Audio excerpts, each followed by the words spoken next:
Muy buenos días, hermanos. Celebramos en el día de hoy la solemnidad de San José. La liturgia de la palabra está tomada del libro del profeta Samuel en el capítulo 7, de la carta de San Pablo a los romanos en el capítulo 4 y del Evangelio según San Mateo en el capítulo 1. Aprovecho la oportunidad para recordar que en la liturgia hay diversos tipos de celebraciones. Las celebraciones cotidianas se conocen con el nombre de ferias.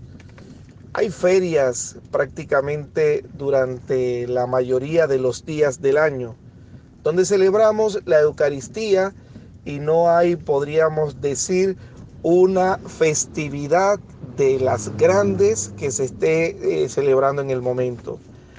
También hay algunas denominadas memorias, que son memorias libres de algún santo en especial, y que está la opción del sacerdote de si celebra la misa en honor a ese santo o no.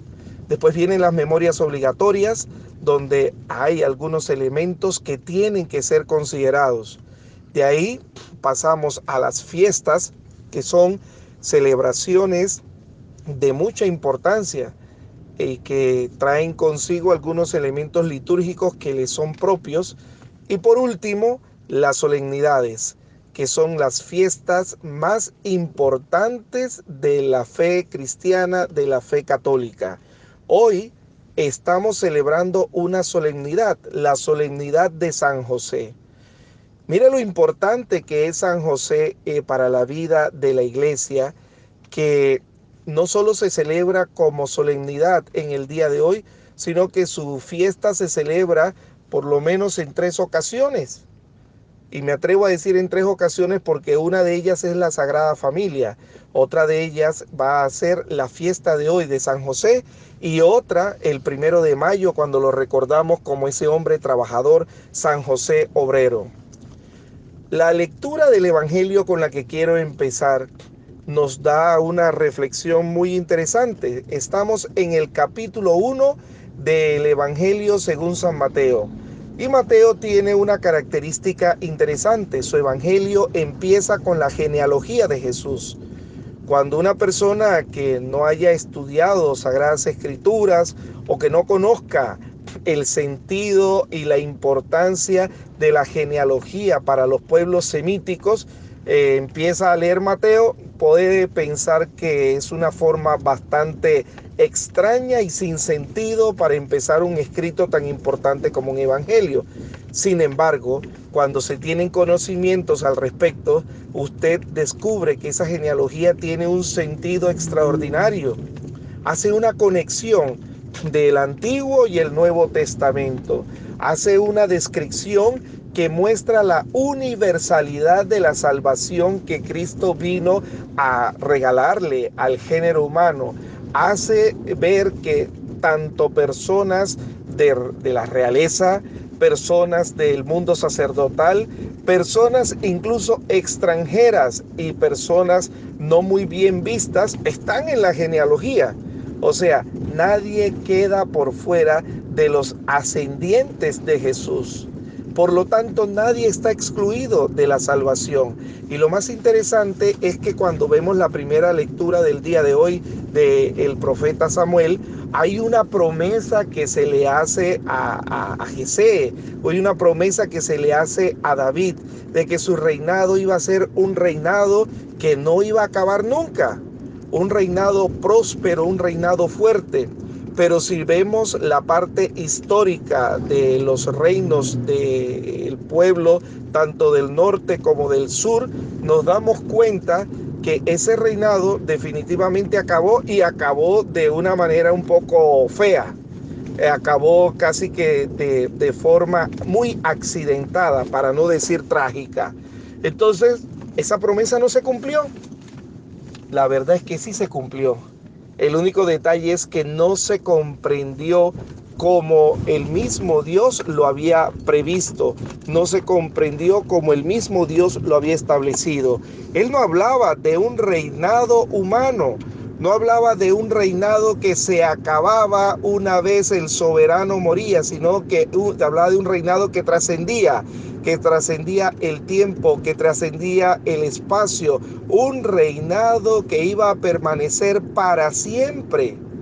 Y la persona que va a ser el heredero de esa promesa va a ser entonces José, que es el que aparece al final de la genealogía que nos relata Mateo, como diciendo que de Jacob nació José y de José nació Jesús. José, padre putativo de Jesús, es el que le otorga ese linaje real, ese linaje que lo conecta directamente con David, ese linaje que lo conecta directamente con la promesa que escuchamos en la primera lectura. La segunda lectura nos habla de la importancia de la fe, y esa fe es característica en la persona de José. Hemos hablado muchas veces del sí de María, y por supuesto es un pilar incólume para nuestra fe, es un pilar fundamental para que nosotros podamos tener en ella tipo y figura de cómo debemos responder los cristianos, cómo debemos responder a aquellas personas que queremos acercarnos al Señor. Pero pocas veces se habla del sí de José. Dios le habla a José en sueño y José hace al día siguiente lo que Dios le había mandado, lo que Dios le había pedido. Ese es un sí, radical, ese es un sí ejemplar. Y recordamos a José como el hombre casto, recordamos a José como el hombre responsable en la casa, responsable de su hijo Jesús, responsable de su esposa María, responsable ante la sociedad por ese muchacho y esa joven que le fueron confiadas por el mismo Dios, y por lo tanto recibe el calificativo de ser un hombre justo. Hoy por hoy, cuando hablamos del concepto justicia, el pobre concepto se ha tergiversado tanto que justicia significa cualquier cosa. Sin embargo, para la literatura de las Sagradas Escrituras, y sobre todo atravesando toda la literatura veterotestamentaria, el concepto justo era prácticamente un concepto que era reservado exclusivamente para los hombres que seguían casi que al pie de la letra lo que el Señor les había mandado, y de esa manera actuaban. Era reservado para el hombre santo, para el hombre prudente, para el hombre sabio, para el hombre de oración, para el hombre responsable, para el hombre de la entrega total. Y esas son las características de José. Hoy, que tanto se habla de las masculinidades, y que en medio de ese concepto de masculino a veces hay ideas totalmente tergiversadas y contradictorias, como el maltrato intrafamiliar, como el poder lo tengo yo, como la prepotencia que puede caracterizar a algunos hombres.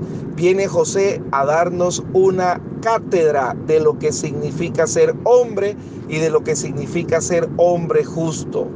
El hombre que fue capaz de quedarse en silencio cuando encuentra a su hijo en el templo después de un par de días de estarlo buscando, y no dice nada. Le da la palabra a la mamá porque él sabía que si emitía un juicio podría ser muy severo, y dice: en este momento lo más prudente es callar.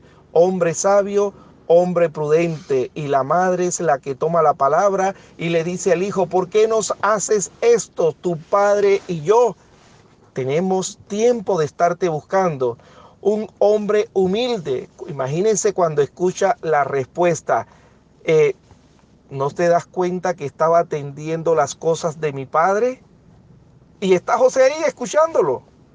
Pero José entendió el designio de Dios y lo tenía claramente ubicado en su mente, y de manera muy humilde acepta esa misión de ser el padre putativo de Jesús.